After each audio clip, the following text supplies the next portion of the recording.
Hello there and welcome to another tutorial, and in this video we're going to go through how to log into a Dutch bank account in 2024. Now, to log into your bank account you can come over to the 2db.com and you can click on client login or private login, whichever logins you're looking to do.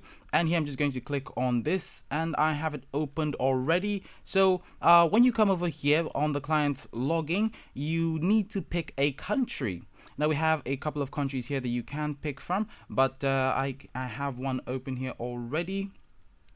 And here you just need to put in the branch and some details and click on execute logging. And if you're thinking if this process seems a bit difficult for you, there is another step you can use to log in, and that's using Verimi logging. Now, if you don't know what this is, it's a platform where you can upload your details and your information or data, and you can use Verimi to log into websites that support it without actually having to input any of your information or details. Now, it is available on the Google Play Store, so you can search for it and of course see how best you can use it to make your logins. Outside of that, that is how to log into a Dutch bank account in 2024, and this is the client login. So if this video was helpful to you, don't forget to leave a like and of course subscribe to the channel. Thanks for watching and happy banking.